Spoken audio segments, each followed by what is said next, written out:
I think ability to pick up those knacks and those skills during the conversation is very important. The one aspect that I have seen in every GEPer is that, having a solution mindset. So having a growth mindset or having a solution mindset, nothing is rocket science. She said, as long as you are passionate about something and you have, the goodwill and the honesty to do it, you will be able to do it. Masters Union bridges the gap between students and industries through our CXO sessions. In today's CHRO Exchange program, we today have Ms. Sathi. She's a Senior Director for Human Resources APAC region for GEP Worldwide. Ms. Sathi carries 9 years of experience in GEP and over 3 decades in human resources. She has been with renowned organizations like BNP Paribas, JPMorgan, and we're so glad to have you here, ma'am. Thank you, absolutely, Sonal, to you and Masters Union for inviting me for this session. I love interacting with people, so I'm sure we'll have a great conversation. Thank you so much, ma'am. So, ma'am, my first question is that how did you discover your passion for human resources and what led you to it? Are there any specific anecdotes, any instances, any stories out there? I mean, I'm sure that a lot of our students and young professionals might relate to that. Absolutely. So this happened during when I was working with Cadbury, and as all of us know, Cadbury is like, when you say chocolate, it was synonymous with Cadbury's, right? So that was when I was supporting the then senior director for the Asia Middle East region, and I used to assist him, in the operations area. But when I started working with him and the way I used to see him interacting with people coming to him for advice, and the CEO at that time every day would spend the first 30 minutes of his day with him in his room, and they used to have this discussion. And it made me realize that human resources is such an important area where, the HR head or HR person is lending so much to the organization and having those conversations. And I at that time felt that, someday I want to be an HR manager, because one is my passion for people and the way I wanted to connect it.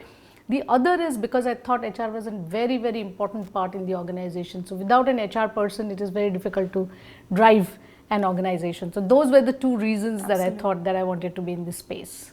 Absolutely, ma'am. That's really enlightening. So, ma'am, now coming to leadership strategy, and you've been across conglomerates out there. So, ma'am, what strategies do you use to identify and nurture talent that is out there across various sectors of a conglomerate? So here again, Sonal, very honestly, there are a lot of jargons, there are a lot of processes, there are a lot of tools that you have, right? Be it, the talent management, talent reviews, the 9-box grid. There is a lot of tools that are available for us to use. But very honestly, and actually I have almost 30 plus years of experience in the industry. And for me still, in a data-driven world, I still feel my passion for people, my ability or my gut feel when I see somebody and when I'm interacting with somebody to say that, does this person have that fire in the belly? Does this person have that passion for the area that he or she is speaking about? I think ability to pick up those knacks and those skills during the conversation is very important. And however, we do have mechanisms in our own organization as well to look at talent. How do you look at talent? How do you identify through several skills and competencies that they have? You work with the managers to ensure that, those are identified, and you put them into different boxes, and then you train them. So those are anyways there. But for me, in this data-driven world, I think still that passion and that knack for identifying, still I go with my gut feel on that. That's really insightful, ma'am. So, ma'am, just having researched a little bit about you, I saw that, ma'am, you would like to, to be renounced as a HR thought leader and a champion for women leadership. So, ma'am, my next question is for women in leadership, that what are the most significant challenges that you feel that women leaders face today, and how can we as organizations address to create a more equitable sort of an environment? Sure, I'll answer it in two parts, Sonal, because one is we ourselves as women have to understand that if we want to create an equitable world and we want to be treated equally, we shouldn't be expecting too much from others, right? So it can't be that possible that while you are expecting to be treated as a women leader and want to achieve something, you are expecting that others will bend backwards or will try and accommodate. So that's my personal view, while some people might disagree. The other is that what we have observed is, as women are going through different life stages, there are certain changes that they will go through. both from the personal or family front and the professional front or the organization front, we will need to offer some some flexibility to this group of women if we want more women leaders in the workforce. So for example, suppose a lady is getting married, she is adjusting to a new home, she is moving into a new house, there are a lot of adjustments that she needs to make. So the family has to be supportive.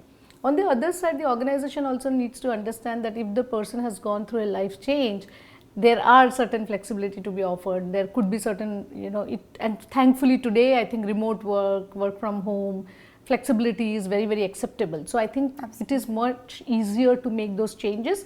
However, we also have jobs which are different time zones, right? Different time zones supporting different regions. There it gets a little complicated. There are also zones, like for example, we are in an SEZ zone, where big, infrastructure providers are also making adjustments in terms of ensuring that there are crashes available close by or within the premises, so that the lady can have a support when she wants to bring her child to school, to the workplace, or some other things like that, right? So there are, I think, the governments, the organizations, the general people, even spouses for this matter these days are much more partnering than they were before, right? I've seen them being equal partners and trying to help in wherever they can. So I think everybody is trying that, but for me personally as a woman, I feel we also need to ensure that we are taking charge of ourselves. We are not expecting for others to make too many changes. While this is all available, we are also ensuring that we make that change for ourselves. That is just I think an anthem, a motto out there for everyone, right? So for men and women alike, nothing is unsolvable. Everything is out there. So ma'am, my next question is for your journey here at GEP and coming back to leadership. Can you share a valuable leadership lesson that you might have learned during this period, and how has it influenced your approach, or if it has made any changes, if there are? Sure, I'm fortunate. I would say that GEP is a Asian minority women-led organization. So fortunately, 2 of our co-founders of the 4 are women, and there is a lot of empowerment that is given to women. So I'm lucky and fortunate that I'm in an organization like this. The second thing that we have always, while we have our 6 core values and we have care and the usual client delight and creativity, flexibility, all of that as our core values, but I think the one value or the one aspect that I have seen in every GEPer is that having a solution mindset. So having a growth mindset or having a solution mindset. So the way we train as employees join in GEP is saying that, okay, we have hired you because yes, there are certain areas where we need help, or there is a solution, or there is a problem to be solved. But then don't come with problems, because we know that there is a problem and that's the reason you are hired, right? So how do you ensure that you come with the solution mindset? So, maybe 2-3, you look at it as an outsider view, you see what are the issues that are there and what could be the probable solutions, and then go reach your manager or reach the senior leadership with saying that these are the 2-3 solutions that I can think, and of this which can work. So having a solution mindset is something that as I joined the organization 9 years back, that was told to me, and I ensure that I continue to practice that, and I embed, I also imbibe that within my team, saying that yes, you have observed this, come to me with a solution, say how we can work that out. And empowerment is another thing that I have observed, that there's a lot of empowerment, entrepreneurial mindset. So you want to do something, yes, fair enough, go ahead, create, come up with your ideas and share with the leadership. If you fail, okay, fail fast, move on. But there is a lot of scope to come up with your ideas and to experiment. That's a great thing that I have observed. Thank you so much, ma'am. And ma'am, now coming to the point that we have a lot of entrepreneurs in-house, right? The women leaders, like women CEOs that are, in becoming. So these are women startup founders who are young, and when they are recruiting their own teams, right? When they are hiring, so they have to keep in mind what are the sort of things that you need to find in your in your colleagues or in your co-founder or something that you would like to venture about. So I just wanted to ask you, what sort of mentorship lessons would you like to give to women out there who are building their own startups, or even just hiring or aspiring to be part of human resources as a profession? So what are some motivating words you'd to say to them? I would say for me, one thing that, when 30 years back when I started my career and I was getting into, my first job, and I was wondering that, whether it'll suck. And that time I was a young graduate, and 30 years back, really MBA institutes and so much of, today you have so much of resources that you can rely on, right? You have so much of help. Those days there was very limited scope for, finding something like that. And so this senior leader that I was interacting with, one thing that she told me was, nothing is rocket science. She said, as long as you are passionate about something and you have, the goodwill and the honesty to do it, you will be able to do it. So she told me that nothing is rocket science. That again has stayed with me. So whenever I'm passionate about something, I want to do something, and I know these days there is so much of technical skills, but I feel that human empathy, judgment, ability to make a decision will never die. That will always make a difference. So for me, I continue to follow that, saying that nothing is rocket science. That is one thing that I would say. The other thing is, of course, how you, in this data-driven world where you are making a lot of decisions through data, you still have to have that ability to have, make that judgment, decision, and have the empathy.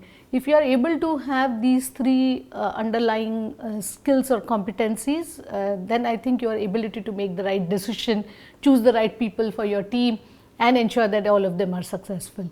So I think for me it's very simple. I don't use jargons, I don't believe in them. I feel, at the end of it, it is all about being very simple and genuine when you are doing something. That's it, what I would say. Thank you so much, ma'am, and we were glad to host you today. Thank you so much. And I know you also mentioned about mentoring. One more thing that I would like to say is, build your mentoring and your network skills. In the sense, right from the first move that you make, or the right from the first conversation that you have, if there's somebody that you look at as a role model, or somebody that you feel has certain skills that you would like to, develop in future, might be build those mentoring skills, and never ever let any of your mentor go away. In the sense, keep connecting with them, might be even annually meet once in a while. And over a period of time, as you grow, you will see at every phase in life, you might need a different kind of mentor. So that ensure that you have these mentors with you, keep connecting with them, and over a period of time, build a whole network of mentors that you can, that you will have as resources that you can lean on. Absolutely, ma'am. Wish you the very best as well, Sunil, and thank you so much for this discussion.